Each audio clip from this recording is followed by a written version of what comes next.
আমাদের শুধু স্কেল বাস্তবায়ন হয় না, আমাদের বিভিন্ন প্রমোশনের বিষয়েও আমাদের অনেক জটিলতা সৃষ্টি করে ফেলে শুধু এই স্কেলের জন্য।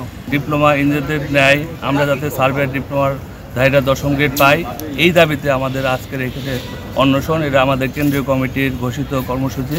আমরা অর্ধ দিবস কর্মবিরতি পালন করছি, তারপরে আমাদের দাবি বাস্তবায়ন হয়নি। Bangladesh management surveyor, Bangladesh settlement surveyor, পানি উন্নয়ন বোর্ড, LGED, সিটি কর্পোরেশন, পৌরসভা, BIWTA, রাজক, রোডস অ্যান্ড হাইওয়ে, বন্দর কর্তৃপক্ষ, পানির উন্নয়ন বোর্ড, এরকম করে 18টা দপ্তর আছে। প্রত্যেকটা দপ্তরের সার্ভেয়ারই একইভাবে এই বৈষম্যহীনতার মধ্যে ভুগছে।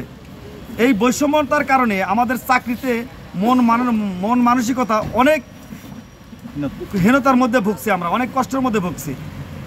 শুধু আমাদের তাই না, আমাদের শুধু স্কেল বাস্তবায়ন হয় না, আমাদের বিভিন্ন প্রমোশনের বিষয়েও আমাদের অনেক জটিলতা সৃষ্টি করে ফেলে শুধু এই স্কেলের জন্য।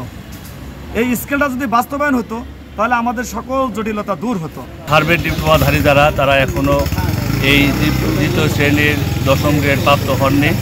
এইখানেই আমাদের এই বৈষম্যটা। এই বৈষম্য দূরীকরণের জন্য আমাদের সারা বাংলাদেশে এই কর্মসূচি পালিত হচ্ছে।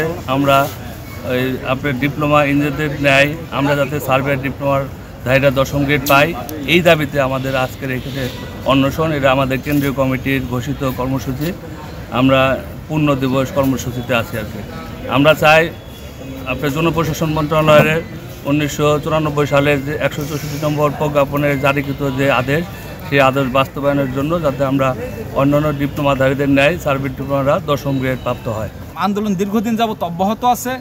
এরই ধারাবাহিকতায় 11/9/2024 তারিখে সারা বাংলাদেশের 64টি জেলায় জেলা প্রশাসক মহোদয়ের মাধ্যমে মাননীয় প্রধান উপদেষ্টা বরাবর স্মারকলিপি প্রদান করা হয়েছে আমাদের দাবি বা অধিকার বাস্তবায়নের জন্য।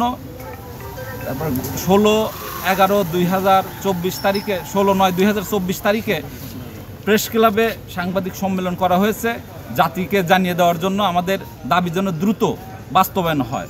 এর 30 তারিখ পর্যন্ত আমরা আলটিমেটাম দিয়েছিলাম। 30 তারিখের মধ্যে আমাদের দাবি বাস্তবায়ন না হওয়ায় 1, 2, 3 তারিখ আমরা অর্ধ দিবস কর্মবিরতি পালন করছি, তারপরে আমাদের দাবি বাস্তবায়ন হয়নি। পরবর্তীতে 64টি জেলার আমাদের সার্ভেয়ারগণ মানে কেন্দ্রীয় পর্যায়ের সিদ্ধান্ত অনুযায়ী গত 7 তারিখ থেকে আমাদের অনির্দিষ্টকালের জন্য কর্মবিরতি চলছে।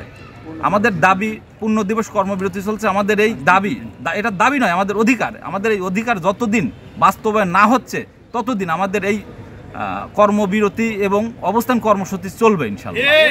50 বছরের ওয়ারেন্টি আর বাহারি ডিজাইনের মুস্তাফা ইউপিভিসি ডোর, কাটিয়ে দিন নিশ্চিন্তে 50 বছর। Mustafa uPVC door, excellence with durability. গত 7 তারিখ হইতে 64 জেলায় পূর্ণ দিবস কর্মবিরতি চলমান। তাই আমাদের 10ম গ্রেড দাবি দাওয়া না মানা পর্যন্ত আমাদের কর্মবিরতি হতে ঘরে ফিরে যাব না।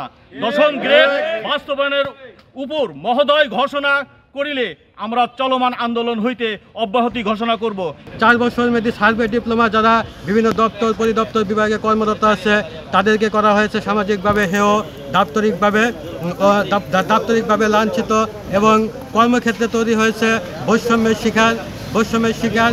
শুধু তাই নয়, এখানে আমি সুস্পষ্টভাবে বলতে চাই আমাদের নিম্ন গ্রেডে যারা চাকরি করত তারা আজ সার্ভে ডিপ্লোমাধারীদের ঊর্ধ্ব গ্রেডে পদমর্যাদা পাওয়ায় এখানে সৃষ্টি হয়েছে পদ সোপানের জটিলতা, যা আমি আজ প্রিয় সাংবাদিক ভাই ও বোনেদের মাধ্যমে জানাতে চাই যে সরকার আমাদের এই পদ সোপান থেকে শুরু করে সামাজিক মর্যাদা এবং আমাদের একমাত্র দাবি নয়, এটা আমাদের অধিকার 10ম গ্রেড সকল ডিপ্লোমার ন্যায় বাস্তবায়ন করার জন্য আমি আপনাদের মাধ্যমে সরকার ও সরকারি নীতি নির্ধারক কর্তৃপক্ষের কাছে অনুরোধ করছি বাস্তবায়ন করার জন্য।